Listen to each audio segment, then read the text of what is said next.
सदाबहार सच्ची कहानियों पर आप सभी का स्वागत है। मैं एक थाने में कांस्टेबल थी। मेरा नाम रीना है। मेरी शादी को 1.5 साल हो गया।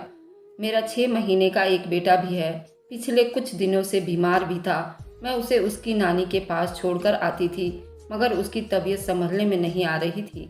मेरी माँ कहने लगी, अपने बेटे को डॉक्टर के पास लेकर चलो, ना हो कि तुम्हारी नौकरी के चक्कर में बच्चा ज़्यादा बीमार हो जाए और तुम्हारा बड़ा नुकसान हो जाए।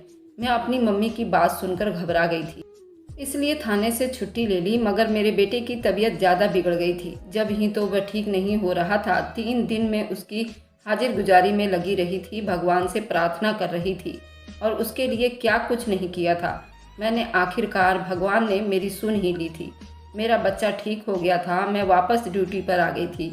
मुझे जेल में एक नया चेहरा नजर आया था। मैंने अपनी साथी लेडी कांस्टेबल से पूछा कि उस लड़की का क्या जुर्म है। मेरी साथी बरखा ने जो बताई, उसे सुनकर तो मैं दंग रह गई थी। वह कहने लगी, वे लड़की अपने 3 महीने के बच्चे को मारकर आ गई है।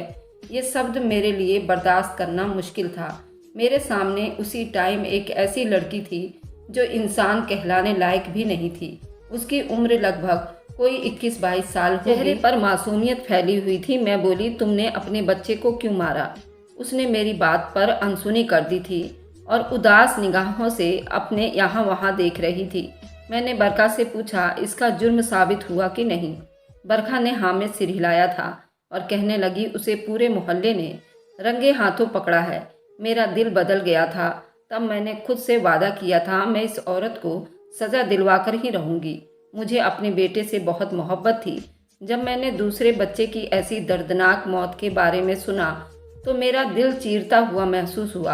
बार बार मुझे अपने बच्चे की शक्ल मेरे आंखों के सामने आ जाती थी। खैर, मैंने महसूस किया था कि जेल में बाकी कैदी औरतों का भी शबनम के साथ अच्छा रवैया नहीं था। सब औरतें उसे बुरा भला कहती थीं, सब पर उंगली उठाती थीं। वह चुपचाप रहती थी कि मुझे लगा कि वह ज़्यादा दिन तक ये सब बर्दाश्त नहीं कर पाएगी और एक ना एक दिन फट पड़ेगी। मगर 2 हफ्ते बीत जाने के बाद भी उसके मुंह से किसी ने कोई बात तक नहीं सुनी थी। वे खाना भी नहीं खाती थी, बस खाली खाली दीवारों को तकती रहती थी। एक दिन शबनम से उसका पति मिलने आ गया था। शबनम ने अपने बच्चे को बड़ी बेरहमी से उसका मर्डर किया था। इस वजह से ये ख्याल किया जा रहा था कि हो सकता है शबनम का पति उससे बदला लेने की कोशिश करेगा। जब ही उन दोनों की मुलाकात के बीच मुझे उन पर नज़र रखने के लिए खड़ा कर दिया गया था। मैंने शबनम के पति को देखा तो हैरान रह गई थी। वह एक हैंडसम नौजवान लड़का था। शक्ल से बड़ा ही पढ़ा लिखा और सुलझा हुआ लग रहा था। वह कहने लगा, शबनम, तुमने हमारे बच्चे के साथ कितना जुर्म कर दिया ना। तुम्हें ऐसा नहीं करना चाहिए था। मैं मानता हूँ तुम्हें मुझसे नफरत थी, मगर तुमने उस बच्चे की जान क्यों ली? मेरे कानों में उसकी किलकारियाँ गूंजती रहती है। मैं तड़पता रहता हूँ। एक पल के लिए भी मेरी आंखों के सामने से मेरे बेटे की शक्ल नहीं हटती। मुझे बहुत याद आते हैं। शबनम, तुमने ये सब क्या कर दिया? तुम अगर उसे नहीं पालना चाहती, तो उससे जान छुड़वाना चाहती थी, तो तुम मेरे हवाले करके चली जाती। मैं उफ तक ना करता। मगर तुमने मेरे बच्चे की जान क्यों ले ली? शबनम का पति फूट फूट कर रो रहा था, जबकि शबनम बिल्कुल बुत बनी बैठी हुई थी। ये मंजर देखकर मेरा दिल कटने लगा था।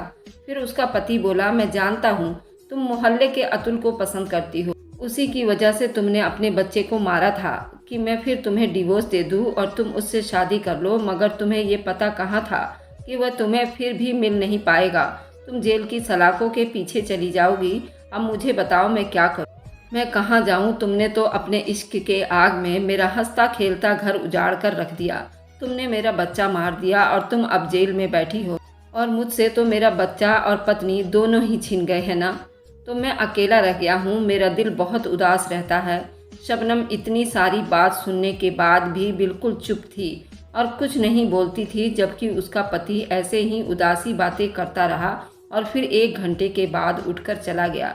तब मुझे ये सारी कहानी समझ आई थी। एक माँ की आंखों में मोहल्ले के लड़के के इश्क की पट्टी बंध गई थी, जिसकी वजह से वह अपने बच्चे की जान ले लिया था। उसे अपने बच्चे पर जरा भी तरस नहीं आया था। मुझे शबनम से अब ज़्यादा नफरत होने लगी थी। मैंने सोचा कि जेल में जो कैदी औरतें उसके साथ सलूक करती हैं, वह बिल्कुल अच्छा करती हैं और शबनम के साथ अच्छा करती हैं। इसी सब के लायक है, जबकि जेल में इन सब की इजाज़त नहीं होती।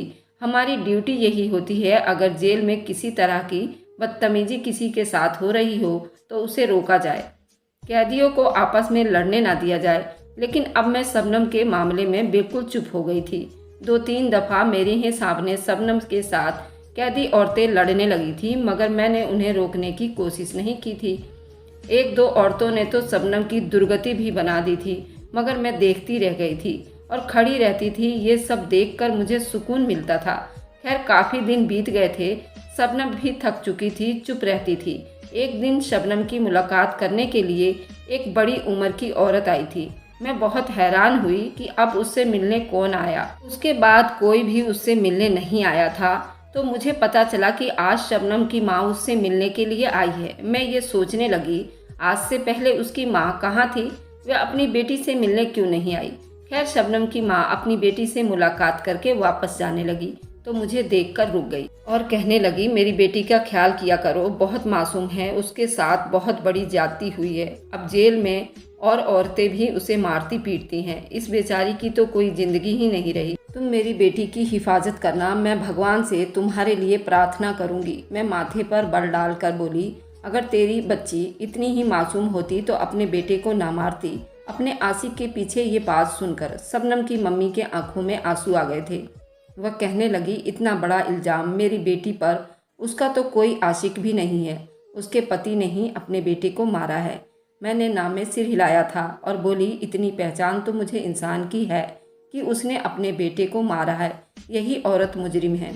तो शबनम की मम्मी कहने लगी, मैं अपनी बेटी के लिए अदालत तक जाऊंगी और मुझे उम्मीद है कि अदालत की तरफ से उसे माफ़ी मिल जाएगी।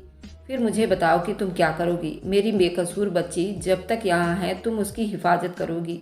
मैं तुम्हारे लिए झोलियाँ भर भर के खुदा से दुआएं मांगूंगी। मैं बोली, दीदी अपनी बेटी को छुड़वाने की कोशिश मत करो। ये तो सिर्फ एक मुजरिम है। मुझे तो यकीन है कि तुम उसको बचाकर उसकी शादी आगे कर दोगी और वहाँ बच्चे पैदा होंगे तो फिर उनको भी मार देगी। सारा गुनाह तुम्हारे सर पर चढ़ेगा। मुझे बताओ। शबनम की मम्मी ने बड़े सुकून की नज़रों से देखा था और बोली, तुम भगवान नहीं हो, तुम एक लेडी कांस्टेबल हो। जो तुम्हारी ड्यूटी है उसे ही अच्छे से निभाओ। तुम्हारा कोई जाति मामला तो नहीं, क्यों किसी के साथ बुरा बर्ताव कर रही हो? इतना कहकर वह चली गई थी, जबकि मुझे गहरी सोच में डालकर चली गई थी। उसकी बात तो सच ही थी। मुझे अपने ड्यूटी सर अंजाम देना चाहिए थी। मुझे किसी कैदी से जाति मामले से क्या लेना देना था? और फिर अगर शबनम की मम्मी सच कह रही थी तो फिर मैं क्या करूंगी? मेरे दिल में अब शबनम के लिए थोड़ी हमदर्दी पैदा हो गई थी। क्या पता शबनम सच में बेकसूर हो। अब अगर कोई कैदी औरत शबनम के साथ बदतमीजियां करती तो मैं जल्दी से उसे रोक दिया करती थी और यही कहती थी, उसके साथ ऐसा दुर्व्यवहार मत करो। अब उस पर कोई हाथ भी नहीं उठाता था। मैंने देखा था शबनम हर टाइम उदास सी परेशान सी रहती थी। शायद उसे अपने बच्चों की जान लेने का मलाल हो रहा होगा। फिर थोड़े दिन बीते तो एक लड़का शबनम से मिलने आया था। मैंने पूछा कि तुम्हारा नाम क्या है? तो वो कहने लगा, अतुल है। मैं ये बात सुनकर तो मेरे कान ही खड़े हो गए थे। यकीनन शबनम का आशिक था। मैंने उन दोनों की मुलाकात करवा दी थी। इस बार भी पास ही खड़ी थी। मुझे बड़ा शक था, आखिर ये बातें क्या करते हैं, तो इसलिए मैं जानबूझकर उनके अगल बगल चक्कर लगाती रही थी। अतुल बार बार यही कह रहा था, शबनम तुमने अपने बच्चे की जान लेकर अच्छा नहीं किया। तुम मुझे पसंद करती थी तो ठीक है, मुझे भी तुम अच्छी लगती थी, मगर इसका ये मतलब तो नहीं था कि तुम अपने बच्चे की जान ले लेती। तुम अपने पति से डिवोर्स भी तो ले सकती थी ना। अब अगर तुम जेल से छूट भी गई तो मैं तुम्हें अपनाऊंगा नहीं। इतना कहकर अतुल चला गया था और शबनम बुत बनी बस दीवारों की तरफ देखती रह गई थी। तब मैं आगे बढ़ी और बोली, देख लिया, ये दुनिया के रिश्ते ऐसे ही होते हैं, कोई किसी का नहीं होता। तुमने बिना वजह ही अपने बच्चे की जान ले ली है तो बस मुझे देख कर रह गई। उसने आज भी मुझसे कुछ भी नहीं कहा था। अब मैं शबनम की तरफ की कहानी जानना चाहती थी। मुझे शक होने लगा था कि आखिर मैं शबनम से पूछूं कि उसके दिल में क्या आया था जो उसने अपने बच्चे की जान ले ली थी। अतुल की मोहब्बत क्या माँ की ममता से बड़ी हो गई थी? मैं तो अपने बेटे के बगैर नहीं रह सकती थी। फिर उसके अंदर इतना हौसला कहाँ से आया था? शबनम की कहानी जानने के लिए ज़रूरी था कि मैं उसके साथ दोस्ती कर लेती। इसलिए अब मैं उस पर गुस्सा नहीं किया करती थी, उस पर और भी ज़्यादा ध्यान देने लगी थी। खाना खा लो, क्योंकि वह खाना बहुत कम खाने लगी थी। वह हड्डियों की ढांचा बन चुकी थी। दिन भर में 4-5 निवाला से ज़्यादा नहीं खा रही थी। मैं उसे यही कहती, अगर तुम बेकसूर हो भी तो तुम इस तरह जेल की सलाखों के पीछे ही रहोगी, अगर तुम दुनिया वालों को नहीं बताओगी कि तुम बेकसूर थी। शबनम ये सुनती रहती थी। एक दिन वह फट पड़ी थी। वह कहने लगी, मैं जिंदा ही नहीं रहना चाहती हूँ, मुझ पर लानत हो, ऐसी ज़िंदगी पर मैं मर जाना चाहती हूँ, मुझे ये दुनिया अच्छी नहीं लगती। तो अब मुझे महसूस हुआ था कि शबनम के चुप रहने के पीछे यही वजह थी, पर डिप्रेशन का शिकार हो चुकी थी। बात यह है कि इंसान अपने टाइम के मोहब्बत के जाल में फंसकर अगर अपने बच्चे को नुकसान पहुंचा दे तो वह बाद में ये सब सोच सोच कर ही दीवाना हो जाए। उसने अपने बच्चे की जान ली थी, मगर अब वह उसे याद करती थी। शायद उसे अपने बच्चे की मर्डर करने का सदमा हो गया था। वह मर जाना चाहती थी, वह जिंदा नहीं रहना चाहती थी। उसकी मम्मी ने कहा था कि मैं अदालत में तुम्हारा केस लेकर जाऊंगी, मगर शबनम ने अपनी मम्मी को अपने सर की कसम दे दी थी और कहा था कि आप मुझे सज़ा काट लेने दें, मैं बहुत बुरी हूँ, मैं मर जाना चाहती हूँ। मगर फिर भी उसकी मम्मी ने अपनी बेटी के लिए अदालत में फाइल लगा दिया था। अब अदालत में उसकी सुनवाई होनी थी। पहले सुनवाई पर उसके साथ नहीं गई थी क्योंकि दूसरी लेडी कांस्टेबल चली गई थी। जब शबनम वापस आई तो मैंने उससे पूछा कि तुमने जज से क्या कहा? तो शबनम मेरी आंखों में आंखें डालकर बोली, मैंने अदालत के सामने अपना जुर्म कबूल कर लिया है और उसने कहा कि मेरी सज़ा फांसी से कम नहीं होनी चाहिए। उसकी बात सुनकर मैं एकदम से चौंक गई थी। मैं बोली, उसके पीछे क्या वजह है? तो कहने लगी, जब मेरा बच्चा पुनीत ही जिंदा नहीं है तो मुझे जीकर क्या करना है? तो मैं बोली, तुमने पुनीत को कत्ल क्यों किया? तुम उसको ना मारती। शबनम कहने लगी, हाँ, मुझे पुनीत को कत्ल नहीं करना चाहिए था, मुझसे बहुत बड़ी गलती हो गई है। वह ऐसे ही बातें कर रही थी। अब शबनम खुलकर अपने दुख सुख का इजहार करने लगी थी। मुझसे बातें भी कर लिया करती थी। मुझे एक दिन कहने लगी, मेरा पुनीत अब बड़ा हो गया था, मुझे पहचानने लगा था, अब मेरी तरफ देखकर हंसने भी लगा था और मुझे हाथों से इशारा करके अपने पास बुलाता था। जब मैं काम काज करके वापस आती तो वो मेरी तरफ देखकर मचल जाता था और कहता था, मुझे उठा लो। पर मेरी मजबूरी थी, मैं उसे उठा नहीं पाती थी। मैं उसकी बात सुनकर चौंक गई थी। मैं बोली, तुम्हारी क्या मजबूरी थी कि तुमने अपने बच्चे को ही उठा ना पाई थी? तब मैंने शबनम का चेहरा दर्द में देखा था। उसने जल्दी से अपने आंसू साफ किया और लेट गई और कहने लगी, मुझे नींद आ गई है, तुम यहाँ से जाओ। मुझे लगने लगा था शायद शबनम कत्ल करने से पहले अपने बच्चे पर जुल्म करती थी, यानी उसे उठाती नहीं थी। हो सकता है उसे दूध के लिए भी तरसाती हो। क्या मजबूरी थी कि तुमने अब अपने बेटे को ही नहीं उठा पाई थी? तब मैं शबनम का चेहरा जर्द होते हुए देखा था। खैर, मुझे दिन ब दिन शबनम के साथ नफरत होती जा रही थी, मगर फिर भी मैं उसके साथ अच्छी थी क्योंकि मैं अब उसका राज जानना चाहती थी। और फिर ये भी तो था ना कि मुझे अपनी ड्यूटी सर अंजाम देना थी। मैं उसके साथ ज्यादती नहीं कर सकती थी। वे अपना जुर्म कबूल करने के बाद ये केस अदालत ने अब खारिज कर दिया था और शबनम को सजाए मौत सुना दी थी। जिस दिन शबनम को मौत की सज़ा सुनाई थी वह बहुत खुश थी। मैंने उसकी खुशी की वजह पूछी तो कहने लगी, अब मैं अपने बेटे के पास चली जाऊंगी और हमेशा हमेशा उसके साथ रहूंगी।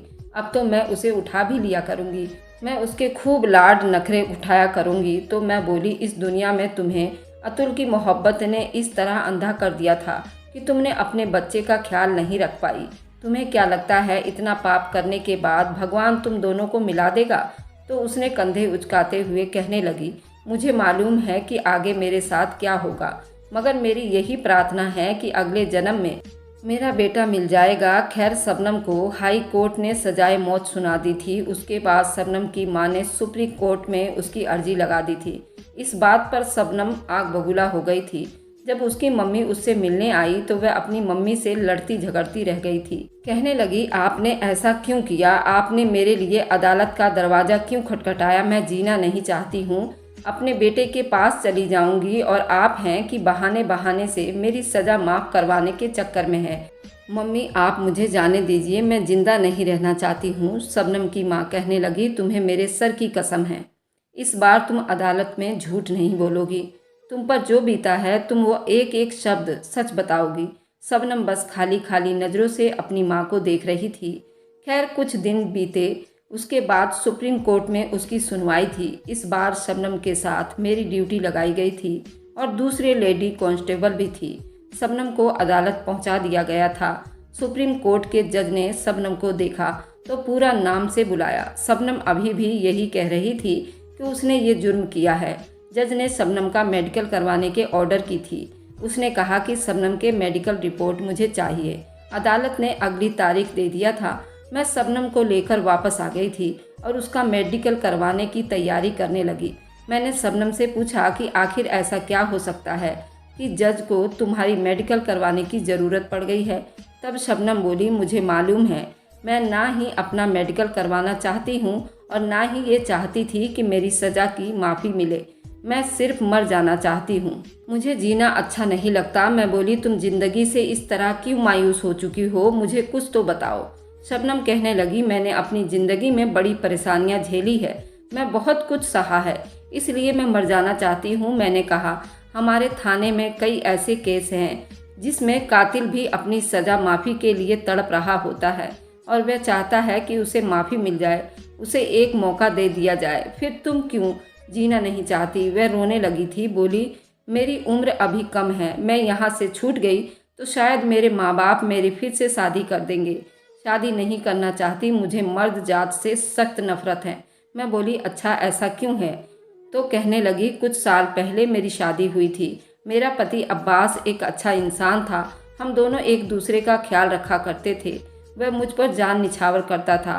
सब कुछ अच्छा अच्छा चल रहा था। फिर उम्मीद से हो गई थी तो अब्बास मेरा भी और ख्याल रखने लगा था। मुझे लगा कि मेरी ज़िंदगी में अब किसी चीज़ की कोई कमी नहीं रह गई।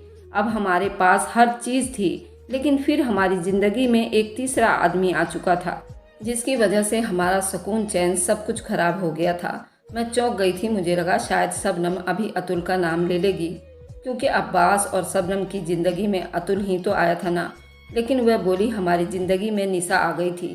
मैंने बड़ी हैरत से शबनम की तरफ देखा था और बोली, हाँ मैं सच कह रही हूँ, हमारे पड़ोस में एक लड़की आई थी जिसका नाम निशा था। वह बहुत हसीन थी, बहुत प्यारी थी। मेरे पति ने उसे देखा तो वह उस पर लट्टू हो गया था। मुझे उस बारे में कुछ भी पता नहीं था, मगर अब्बास मुझे अक्सर यही कहता था कि हमारे मोहल्ले में एक नई लड़की आई है, निशा, तुम उससे मिलजुल लिया करो, वह बेचारी अकेली रहती है। तो मैं अपने पति को राज़ी करने के लिए उस लड़की से मिलने लगी थी। मेरी और उसकी अच्छी खासी दोस्ती भी हो गई थी। मैं निशा को अपने घर बुलाती तो अब्बास बहुत खुश होता था। मेरी तबीयत उन दिनों ख़राब रहती थी। उन दिनों मेरा बेटा इस दुनिया में आने वाला था। तो अब्बास मुझसे कहता कि तुम निशा को अपनी मदद के लिए बुला लिया करो। मैं निशा को अक्सर ही बुला लिया करती थी, मगर मुझे कहाँ मालूम था कि ये औरत मेरी खुशियों की कातिल निकलेगी। ये सब कुछ राज ही रहना था। मगर एक दिन निशा मेरे किचन में चाय बना रही थी और मैं अपने कमरे में लेटी आराम कर रही थी। तो मुझे ख्याल आया कि मुझे भी निशा के पास चले जाना चाहिए। इस तरह अच्छा नहीं लगता कि मैं तो आराम कर रही हूँ और वो मेरे घर में काम कर रही है। इसलिए मैं किचन में गई तो देखा, दंग रह गई कि निशा और अब्बास हाथों में हाथ पकड़े बातें कर रहे थे। अब्बास निशा से कहने लगा कि मैं तुम्हें बहुत जल्द अपना लूँगा। ये सब देखकर मैं तो फट पड़ी थी। मैं बोली, अच्छा ये सब हो रहा था मेरी नाक के नीचे? मुझे तो लगा था कि तुम निशा मेरी दोस्त हो, मगर तुमने मेरी ही दुनिया उजाड़ डाली। अब्बास, मुझे तुमसे इस सब की उम्मीद नहीं थी। अब्बास ने मेरे मुंह पर थप्पड़ मार दिया था। पहला दिन था जब उसने मुझ पर हाथ उठाया था। उसके बाद अब्बास ने मुझे दिन रात मारना पीटना शुरू कर दिया। वह चाहता था कि मेरा बच्चा इस दुनिया में आने से पहले ही ख़त्म हो जाए। वह मुझे ऐसे मारता था, मेरी रूह तक कांप जाती थी। एक दिन अब्बास ने मुझे मेरे बाजू पर इतना मारा था कि बाजू ही टूट गया था। 5 दिन बाद मेरी डिलीवरी हो गई थी। अस्पताल वालों ने पूछा कि हाथ पर क्या हुआ है, तो अब्बास ने झट से कह दिया था कि सीढ़ियों से गिर गई है, जबकि ऐसा कुछ भी नहीं था। अब्बास ने खुद से मेरा बाजू तोड़ दिया था। मैं अपने बेटे को पकड़ना चाहती थी, उसे गोद में उठाना चाहती थी, मगर मुझे अपने बेटे को उठाने के लिए भी दूसरे इंसान के सहारे की ज़रूरत पड़ती थी, क्योंकि मेरा हाथ तो किसी काम का नहीं था। अब कुछ साल उसको ठीक होने में लगता। मैं अपने बेटे को उठाती, उसे प्यार करती, मेरा दिल खुश हो जाता, मगर बाजू की वजह से मुझे ये खुशी भी छिन गई थी।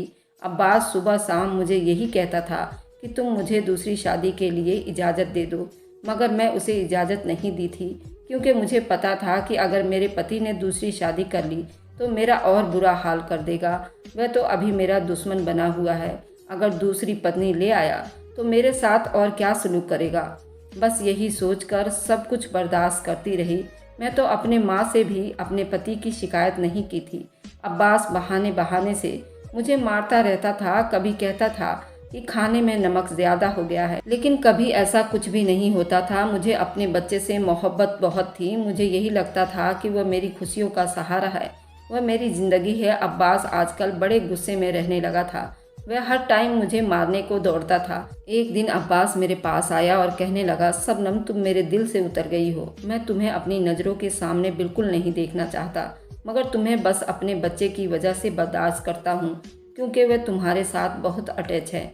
मेरे दिल में ख्याल आया कि क्या पता अब्बास मेरे बच्चे को मुझसे छीन ले और मुझे घर से निकाल दे। ये सोचकर मेरी रूह कांप गई थी। मैं अपने बेटे को किसी सूरत भी खोना नहीं चाहती थी। जब से मुझे मेरे पति ने धमकी दी थी, मैं सारा दिन अपने बेटे को चूमती रहती थी। ये सोच सोच कर रोती रहती थी, अगर अब्बास ने मुझे मेरे बच्चे को छीन लिया तो मैं क्या करूँगी। उसके बगैर तो मैं सांस भी नहीं ले सकती, मैं मर जाऊँगी। खैर थोड़े दिन बाद अब्बास मेरे पास आया और कहने लगा, मैं आज निशा से शादी करने जा रहा हूँ। तब मैं फट पड़ी और बोली, मैं इस सब की इजाज़त नहीं दूंगी। मेरा नहीं तो बच्चे का ही ख्याल कर लो। अब्बास ने मुझे मारना शुरू कर दिया था। फिर अब्बास मेरे बच्चे के झूले की तरफ बढ़ा और उठाकर कहने लगा, देखो अब मैं क्या करता हूँ। उसने बहुत ज़ोर से मेरे बेटे को बेड से नीचे फेंक दिया था। बेड से उछलकर ज़मीन पर गिर पड़ा। उसकी एक सिसकी तेजी से हुई थी। उसके बाद वह पूरी तरह चुप हो गया था। मैं चीखने चिल्लाने लगी थी। भागकर मैं अपने बच्चे के पास जाना चाहती थी, मगर अब्बास ने मेरा हाथ पकड़ लिया था। मेरे 6 माह के नन्हे से बच्चे को मेरी आंखों के सामने दम तोड़ा था। मैं एक तरफ खड़ी थी, मेरे बच्चे ने उस तरफ अपनी आंखें मोड़ दी थी। उसकी आंखों में बहुत शिकायत है, उसके चेहरे पर दर्द के असर दिख रहे थे, उसके लबों पर शिकवा था। मेरे बच्चे की आंखों में फरियाद थी। वह चाहता था कि मैं उसे उठा लूँ, उसको तसल्ली दूँ, मगर मेरे पति ने मेरा हाथ नहीं छोड़ा था। मैं चिल्लाती रही, रोती रही, मुझे जाने दो। मैं अपने बेटे को पकड़ना चाहती थी। मेरे बेटे के लब सूखते जा रहे थे। अब्बास ने शोर मचाना शुरू कर दिया था कि लोग इधर आ जाओ, देखो मेरी पत्नी ने क्या कर दिया है। मेरी पत्नी ने इकलौते बेटे को मार दिया। मोहल्ले वाले लोग इकट्ठे हो चुके थे। एक तरफ मेरे बेटे की लाश पड़ी थी और दूसरी तरफ मेरे पति ने मुझ पर इल्ज़ाम लगा दिया था कि मैं अपने बेटे को कत्ल करने के बाद अपने पति की भी जान लेना चाहती हूँ, क्योंकि मैं मोहल्ले के लड़के अतुल के साथ इश्क लड़ाया करती हूँ। जबकि हकीकत ये थी कि मैं भी नहीं जानती थी कि अतुल कौन है। और फिर मेरे पति ने जेल में आकर भी ड्रामा किया, अतुल को भी भेज दिया था, ये बात कन्फर्म हो जाए कि मेरा उसके साथ गलत संबंध है। ये पता नहीं क्या बातें कर रहा था। खैर जब लोग ये मंजर देखा तो पुलिस को फौरन बुला दिया गया। पुलिस मुझे पकड़कर ले गई थी। मैं अभी तक सदमे से दो चार हूँ। मुझे रातों को नींद नहीं आती। ये कैसे मुमकिन है कि मेरा छोटा सा बच्चा मेरी आंखों के सामने मर गया और मैं उसके लिए कुछ न कर सकी, उसे गोद में भी ना उठा सकी। उसकी आंखों में इजहार रही कि मैं उसे अपने गले से लगा लूं ताकि उसका दर्द कम हो जाए। मुझे जीना अच्छा नहीं लगता। मैं चाहती हूँ कि मेरे बेटे के पहलू में जाकर सो जाऊं। मुझे अपना बेटा बहुत याद आता है। शबनम रोने लगी थी। मैंने उससे कहा, सब्र करो। मैंने उसे दिलासा दिया था, मगर मुझे मालूम नहीं था कि शबनम ने सच कहा था या मनगढ़ंत कहानी सुनाई थी। खैर फिर शबनम की केस का सुनवाई का दिन भी आ गया था। शबनम को अदालत में सुनवाई के लिए ले जाया गया था तो जज ने उसकी मेडिकल रिपोर्ट देखी तो कहने लगा, आपका हाथ कैसे टूटा था। तब शबनम फूट फूट कर रोने लगी थी।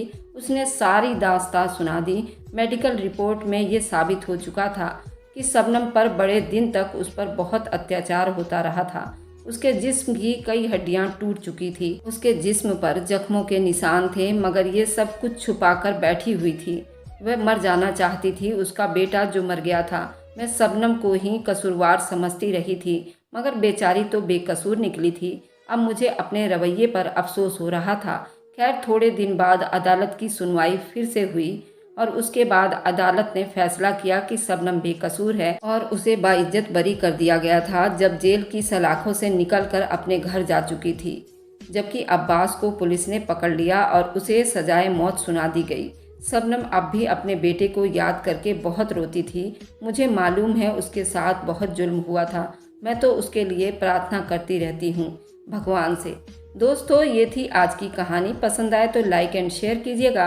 हमारे चैनल को सब्सक्राइब करना ना भूलें ताकि हर आने वाली वीडियो का नोटिफिकेशन आप तक पहुंचता रहे। Thanks for watching, like and subscribe. मिलते हैं हम अपनी अगली कहानी में। सदा मुझ पर अपना स्नेह और प्यार बनाए रखें। सभी को मेरा प्यार भरा नमस्कार।